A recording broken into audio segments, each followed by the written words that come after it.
এমন দিকে যাইতেছে না, কিছুদিন পরে পাবলিকে কবি যে আওয়ামী লীগ আমলে ভালো ছিল। কবি কবি লিখে রাখেন, আমি আজকে কইলাম তো লিখে রাখেন, মেলা কিছু কইছি আগে, ঠিক হয়েছে না? দেখেন এটাও ঠিক হবিনি।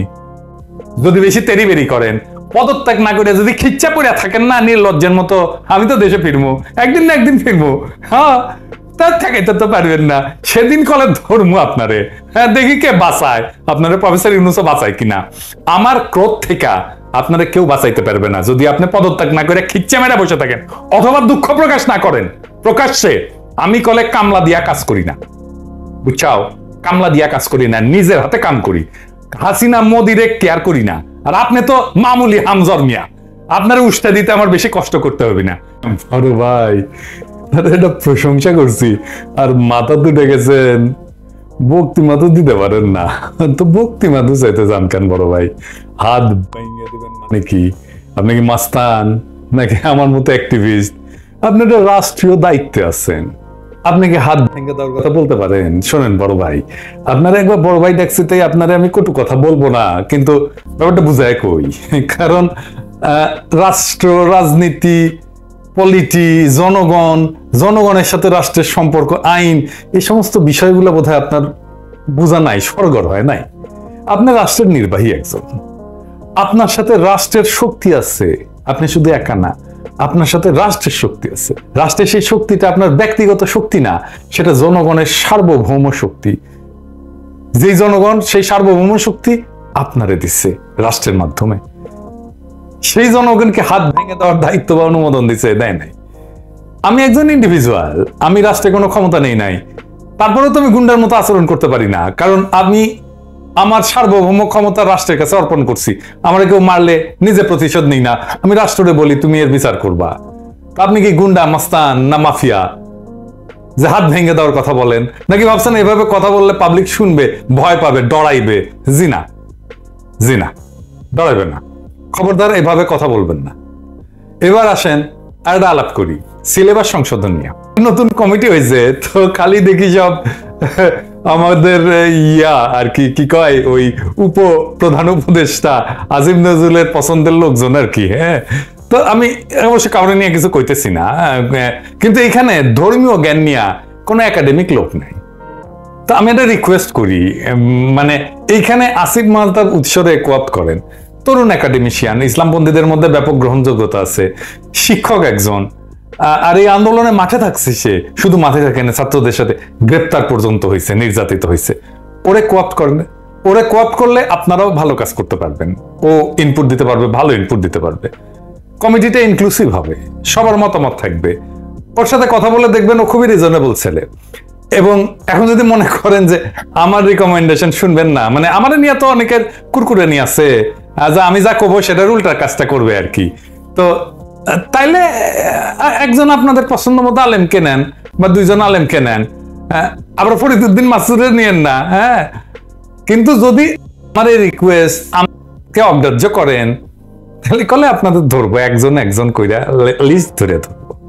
হ্যাঁ, অনেকে বলেন যে আপনি হুমকি দেন, বাংলাদেশে বুঝছেন হুমকি না দিলে কেউ গুরুত্ব দেয় না।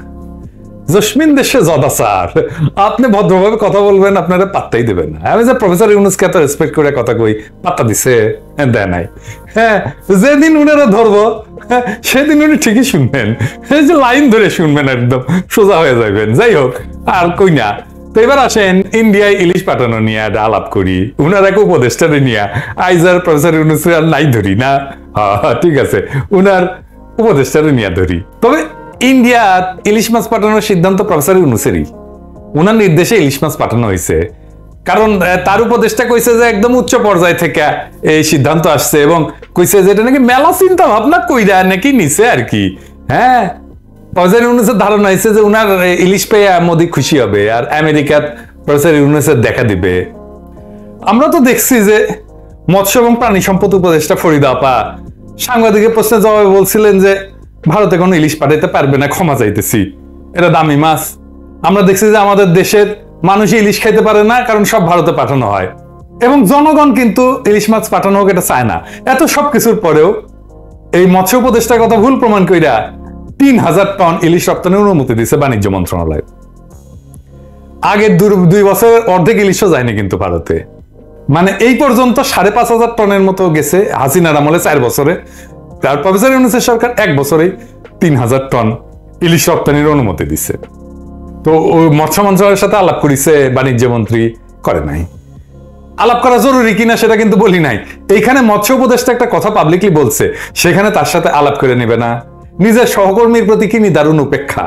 ফরিদাপুর তো উচিত পদত্যাগ করা। আমি মৎস্য উপদেষ্টা হইলে আমি পদত্যাগ করতাম। আমি ফরিদাপুরে পরামর্শ দিতেছি পদত্যাগ করেন না, আপনি সম্মানিত হবেন, দেশের মানুষ আপনাদের সম্মান দেবে। আর খুব ইন্টারেস্টিং বিষয় হলো সাধারণত শনিবার সরকারি ছুটির দিন, তাই সচিবালয় বন্ধ থাকে। তবে গত শনিবার যেদিন এই অর্ডারটা বাড়াইছে কতখানি কুরকুরানি দেখেন বাণিজ্য উপদেষ্টার। সেদিন অফিস ছুটির দিন অফিস খোলা রেখা বিশেষ ব্যবস্থায় ইলিশ রপ্তানির অর্ডার দেওয়া হয়েছে। এই জন্য বাণিজ্য মন্ত্রণালয়ে কয়েকজনকে অফিস করতে হয়েছে। বাণিজ্য উপদেষ্টা বলছে যে এটা নাকি মানুষ পাবলিকে নাকি প্রশংসা করছে। ওই কই থেকে জানলো? এই বেটা তুই কই থেকে জানলি রে? হ্যাঁ, পাবলিক প্রশংসা করিছে কইছে। হ্যাঁ, প্রশংসা পাবলিক করিছে কেমনে বুঝলেন? কেঙ্কা করে বুঝিছেন? আমি এটা ভোট করেছিলাম, 1 লাখের উপরে মানুষে ভোট দিছে। 78% মানুষ করছে যেটা আপনি একটা নিন্দিত কাজ করেছেন। পাবলিকের কথা কইলেই হইলো, বললেই হইলো, যা করবেন সেটাই মেনে নিব আমরা। বালজুন পাইছেন আমাকে রে, ধুনপুন বোঝান আমাকে রে মিয়া।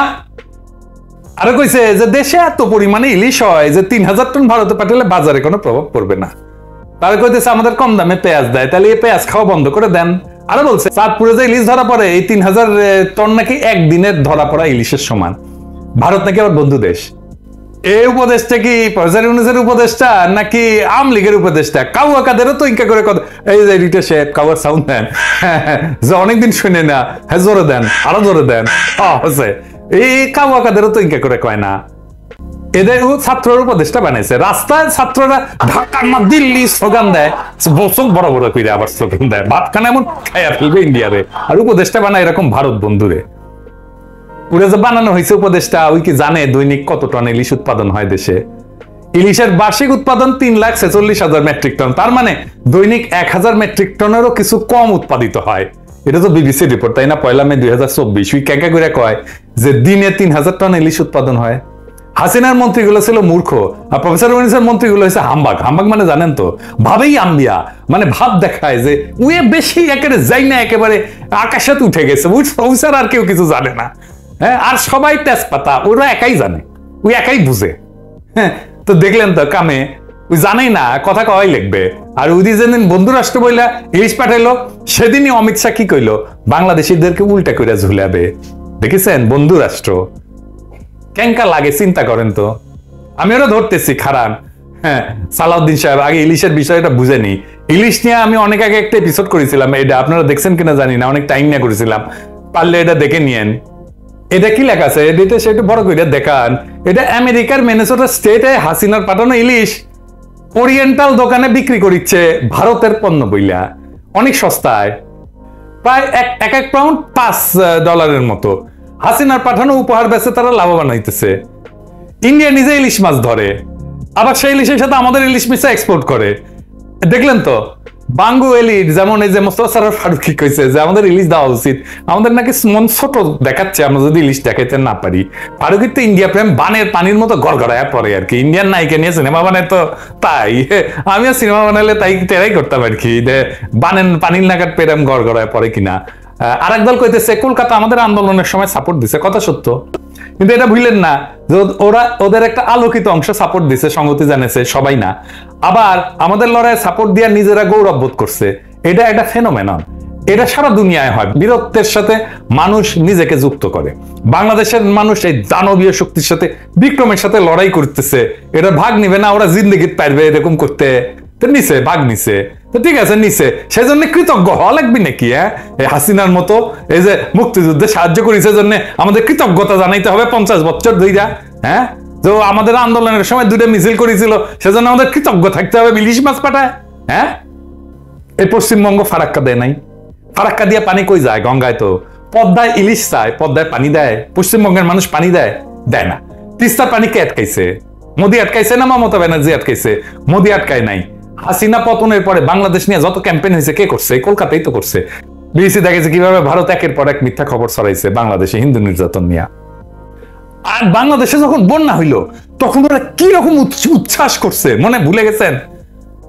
প্রত্যেক বছর যেন এরকম বন্যার পানি দেয়, এটা আশা করিছে। ওটা আবার দেখেন আপনার এই কারণে আপনি গেলে, এমনি তো গেলেই না, এই দেশে কোনো আচরণ দিয়ে এদের মানুষ বলে মনে হয়?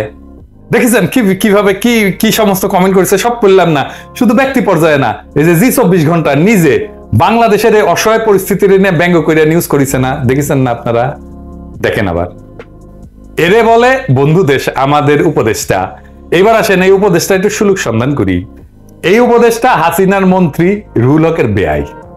রুহুল হক একটা বিশিষ্ট চোর, সে চোরের সাথে পারিবারিক সম্পর্ক করছে যখন রুহুল হক মন্ত্রী। রুহুল হক চুরি করে নাই, ওই জানে না?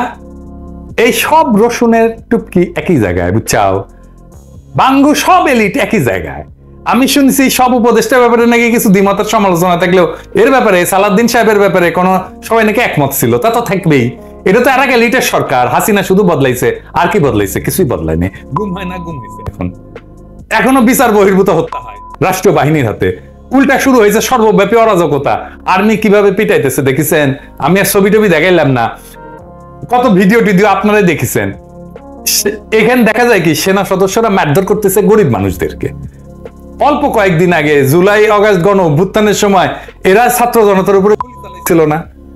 পুরা দেশকে লুট করে খাওয়া সালমান এফ রহমান অথবা খুনি হাসিনার আইনমন্ত্রী আনিসুল হককে এই জওয়ানরা কখনো এইভাবে পেটাইতে পারবে বা পারছে? হাসিনার কোন মন্ত্রীরা পেটাইছে এইভাবে? পারবে না। যত জুলুম, যত হেডম, যত বীরত্ব সব গরিব মানুষের সাথে, বুঝেছে? সেই জন্য এটা হইতেছে এলিটের সরকার, একটা সব বড় লোকের সরকার। উপদেষ্টা মুজিবের ছবি পিছে লাগা অফিস করে। একটা জিনিস পাইছেন, এটা হইতেছে ফ্রিডম অফ স্পিচ। তবে ভাইবেন না এটা মহৎ হইয়া প্রফেসর ইউনূস দিছে আমাকে না। প্রশাসনের একটা বেড়া ছাড়া অবস্থা, পারবে না এখন আমাদেরকে ধরতে। পুলিশই নাই, কাড়ে দিয়ে ধরবে, কাড়ে দিয়ে আমাদের পিছে লাগাবে। সেই জন্য কিছু কয় না। ও পুলিশ যদি ঠিক থাকলো নি, দেখলেন আমাদের পিছে এখনো লাগলো নি। প্রশাসন আর উপদেষ্টারা হাসিনার মন্ত্রীর মতো বলে ভারত বন্ধু রাষ্ট্র।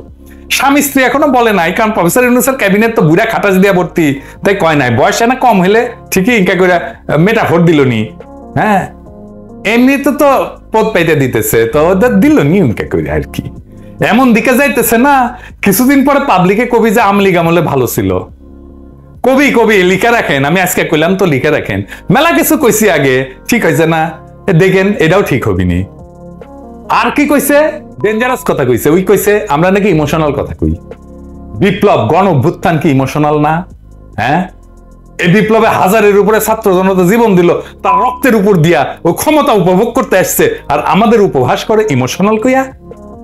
সালাউদ্দিন সাহেব, আপনি বয়স্ক মানুষ, বুড়া, তো আজকে আপনারা গালি দিলাম না, বুড়া গালি না আর কি, আমিও বুড়া, তো এনা সিল দিলাম। এটা সাহেব এটার কপালে ইন্ডিয়া বন্ধু কইয়া সিল মেরে দেন তো, এটা ঠকাশ কইরা মারিছেন। ঠিক আছে, আরেকটা মারেন, তিনটা মারিছেন। ঠিক আছে সালাউদ্দিন সাহেব, এই অপমান উত্তর বৃদ্ধি পেতে থাকবে। আপনি যদি আমার না চিনে থাকেন, আপনার কলিগদের কাছ থেকে, সহকর্মীদের কাছ থেকে চিনে নিয়েন, শুনে নিয়েন, আপনার আত্মীয় স্বজনদের কাছ থেকে শুনে নিয়েন, এটা জোয়ান পোলাপানদের কাছে শুনে নিয়েন আমি কি জিনিস। আর আমার বুঝেছেন, আমার সমৃদ্ধ একটা গালির ভান্ডার আছে, বুঝছাও তো। এই যে এটার পরে গালি খাবেন, হ্যাঁ, পরের কোর্সে যে গালি খাবেন না, 7 দিন নাপাক থাকবেন। হ্যাঁ, কথা দিলাম। এরপরে 2 সপ্তাহ নাপাক থাকবেন, এরপরে 1 মাস নাপাক থাকবেন। সালাউদ্দিন সাহেব, আপনি ইমোশনাল কইয়া উপদেষ্টা থাকার বৈধতা হারাইছেন। আপনি বিপ্লবকে উপহাস করছেন। আপনি পদত্যাগ করবেন, অবশ্যই পদত্যাগ করবেন। পদত্যাগ না করলে এরপরে যদি শিক্ষা না হয়, আপনারে কিন্তু ওই ইলশা আমরা হান্দায় দেব। ওর আপনার যেটি পাওয়া হবে সেটি আপনার গাড়ি আর মাথা পচা ডিম মারবে। আমি পারমিশন দিয়ে দিলাম আমার ক্ষুদ্র ভ্রাতা আর ভগ্নীদের। আর প্রফেসর ইউনূসের সরকার কয়দিনের? রাস্তাত বেড়াইতে পারবেন না যদি বেশি তেরি করেন। পদত্যাগ না করে যদি খিচ্চা পড়িয়া থাকেন না নির্লজ্জের মতো, আমি তো দেশে ফিরবো, একদিন না একদিন ফিরবো। হ্যাঁ, তার ঠেকাইতে তো পারবেন না। সেদিন কলে ধর্ম আপনারে, হ্যাঁ, দেখি কে বাঁচায় আপনারে, প্রফেসর ইউনূসও বাঁচায় কিনা। আমার ক্রোধ থেকে আপনারা কেউ বাঁচাইতে পারবে না যদি আপনি পদত্যাগ না করে খিচ্চা মেরা বসে থাকেন, অথবা দুঃখ প্রকাশ না করেন প্রকাশ্যে। আমি কলে কামলা দিয়া কাজ করি না, বুঝছাও, কামলা দিয়া কাজ করি না, নিজের হাতে কাম করি। হাসিনা মোদিরে কেয়ার করি না। আর আপনি তো মামুলি হামজর মিয়া, আপনার উস্তা দিতে আমার বেশি কষ্ট করতে হবে না। বুঝে নেন জিনিসপত্র, দুইটা অপশন দিলাম, পদত্যাগ করবেন, জাতির কাছে ক্ষমা চাইবেন। কোনটা করবেন আপনার ব্যাপার। এমনি বেড়াছাড়া অবস্থা, তার উপরে আমাদের আক্রমণ সহ্য করার ক্ষমতা প্রফেসর ইউনূসের সরকারের নাই। কিছু কই নাই এতদিন, মজা পেয়ে গেছেন না? হ্যাঁ, নিজের প্রচুর ক্ষমতাবান ভাবছেন। হ্যাঁ, আপনি আমার এইটা, আপনি আমার ক্ষমতা একদম বুঝে দেবো। কাক কয় ক্ষমতা? ক্ষমতা জিনিসটা বুঝেনি নাই। জানেন তো, বাঘে চুলে 18 ঘা, ঠোলায় চুলে 36 ঘা, আর পিনাকি চুলে জয় বাংলা।